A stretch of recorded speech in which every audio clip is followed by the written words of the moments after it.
So that's how they get made. Alright, now we know. Welcome to another Down the Rabbit Hole video. I'm doing another Star Frontiers video here, and this one is actually related to where we're located and the time period. I wanted to discuss how, weirdly, in Star Frontiers, and I have a question for those who are running their campaigns, technology never changes? Oh, the 80s. Okay, well, we're here in where they assemble AT-ATs for the Empire, and the reason is it's an 80s sort of vibe, but I just thought to myself, okay, here we are where they build these machines, and I'm sure at some point, because we've seen it in things like The Last Jedi, improvements, or Rogue One, improvements, changes came to the AT-ATs. We had other versions of AT-ATs that were built. But, now, Rogue One is actually set before the events of the first film of A New Hope, so I guess it's like that was the earlier version of these guys, and then what we saw in The Last Jedi was like the successor to these guys? I don't know.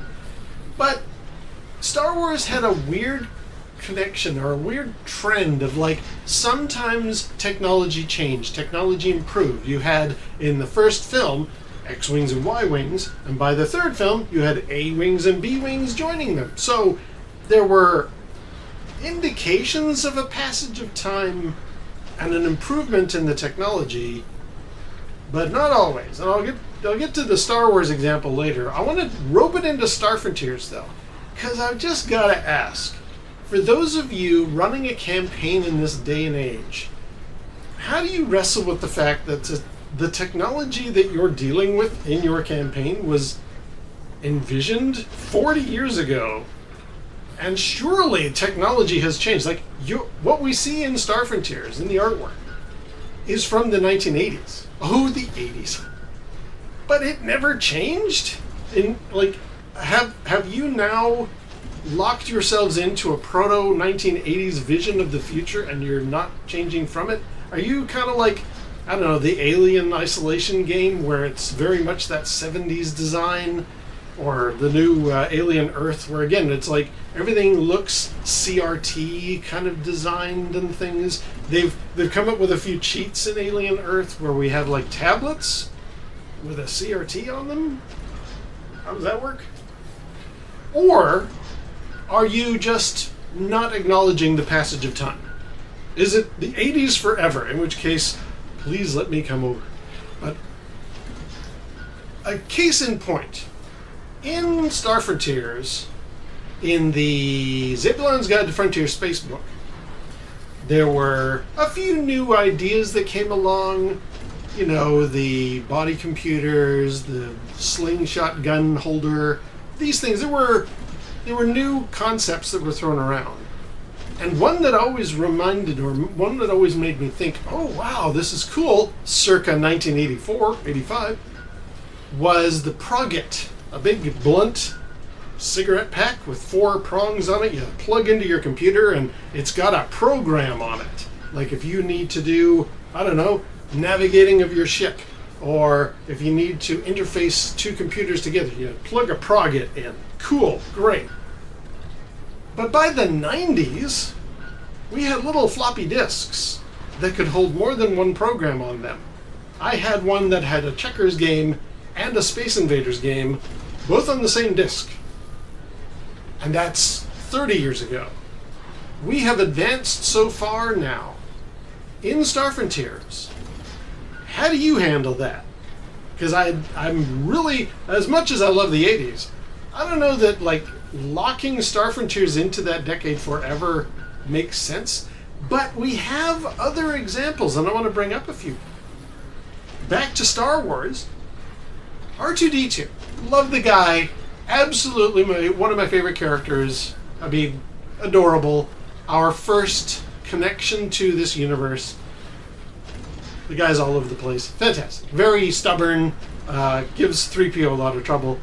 But R2-D2 is brought throughout the entire saga forever and never gets upgraded. I mean, yes, they bolted on new technologies to him, and you could go silly with like the rocket jets that were in the earlier prequel trilogy that he never used when he was in the original trilogy.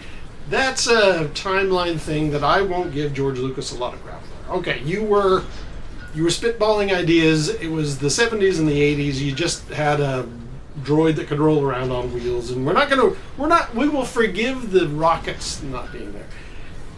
But there were other things, like we also saw R2 pull out a little buzzsaw to cut open the net that the Ewoks had thrown them all into. And I was like, okay, so he's got a buzzsaw inside of him. That makes a bit of sense, I guess. I mean, he's got a clamp for grabbing the little item from Yoda's hand. He's got a way to interface. Like, there's a bunch of... He's a jack of all trades. He's like a Swiss Army knife. He's got all kinds of bits inside of him. Sure, cool, okay, whatever.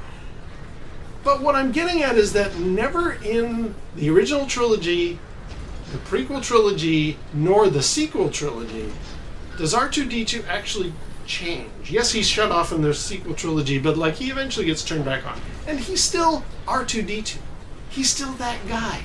He's that character. R2-D2 never gets upgraded, replaced, enhanced. Things get bolted on that are required by the plot, but it's R2-D2 underneath all of that. He never changes. He is R2-D2. He's a character. Technology, the advances of technology bypass him. Sure, we get BB-8 later. So you could argue, okay, BB-8 was the way that R2-D2 got enhanced. They replaced him. They upgraded the entire model. But R2-D2 never actually got upgraded. And okay, that's one example. It's a space opera, so you don't apply that logic. Okay, what about the Transformers?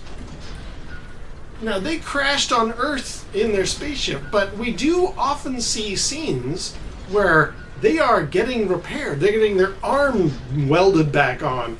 They're getting some kind of a fix to occur from a fight they've had with the Decepticons. Okay, cool, yeah. You guys never enhanced or improved any of your guys? Like, nobody ever thought to maybe change some part of the police car guy, or, you know, any of them? There was never an improvement. They were locked in as that character and that entire body type forever. They never got any advances? Really? It was the 80s. We had this idea of, like, once a piece of technology exists, that's it. It never gets enhanced. I had a computer in 1983, 84, and it was like, yeah, that's my computer. Like R2-D2, like the Transformers. It's just gonna be here forever. The idea back then was very much like you get your technology and then that's it. The notion of enhancing, adding more bits and pieces, giving it more RAM, I'd have to look this up. I don't know that that was possible with like an Apple II. Maybe you could attach different printer ports to it and stuff, but then to me that's more R2-D2 with his, you know, bag of tricks, not improving it, not changing out the motherboard and the CPU, which came in later in the 90s and is now everyday logic. Like that's something we deal with all the time now.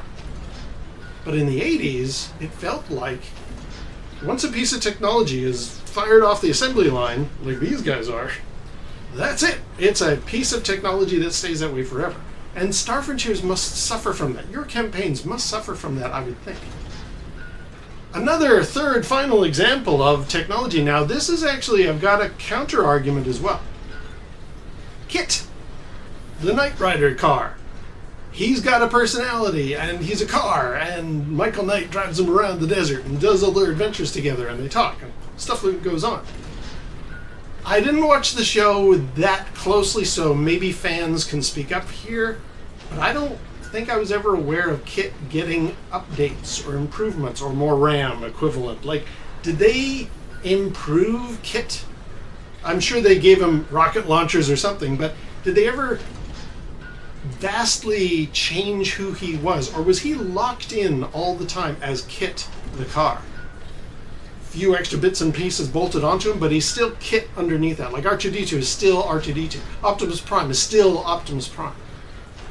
Now, my counterexample, and it's the same era, was the DeLorean from Back to the Future.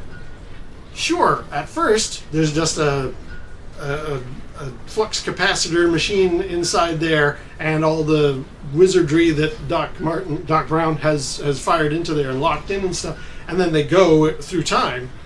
But at the end of that very first film, he's already improved the DeLorean. He's got the Mr. Neutron, throws the banana peels into the back of the thing so that they can get their power source. They eventually have lifters underneath at the end of the movie. Like, the DeLorean got improvements. The DeLorean was upgraded. I don't know that KITT ever was. Now, is it because the DeLorean doesn't have a personality, so we feel a bit more we can change things out on it?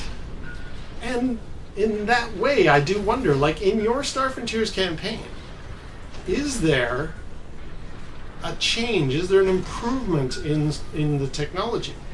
I was really surprised and a little bit aghast. I get it from a production point of view, but when I saw the Phantom Menace, when Qui-Gon and crew are walking around in Mos Espa, you see a green land speeder that looks exactly the same as Luke's. Turns out it was. They repainted the actual original prop, and that's a cost-cutting production thing. That's fine. From a behind-the-scenes point of view, I get why they did it. But within the world, within the lore of Star Wars, do you mean to tell me that model of land speeder didn't change in 20, 30 years? But Kev, we've still got DeLoreans today from the 1980s. They haven't changed at all. Okay, sure, but I don't know. It's a weird... When you are dealing with technology, you have to acknowledge the fact that the technology improves, the technology changes. Do you never change anything in your technology of your setting? I mean, is a Chronocom from way back when as good as a Chronocom fresh off the assembly line? Or is your campaign full of collectors who don't want it changed from way back when? So, like somebody buying a DeLorean today, oh yeah, I'm keeping it mint in its original condition from 40 years ago. Well, that's fine if you're a collector, if that's your stick, that's great. But for everyday citizens walking around with this technology on their belt, on their wrist, in the garage, it doesn't make a lot of sense. So I'm just curious, with your Star Frontiers campaign, how did you handle it? My campaign ended in the early 90s, so I'm not really guilty of the never-changing technology thing, because it was a span of only a few years. But I'd very much like to know, like, how did you guys handle the theme of, like, technology never changes? Oh, the 80s. Anyway, I'm going to leave it there. So, until next time, we'll see you down the rabbit hole.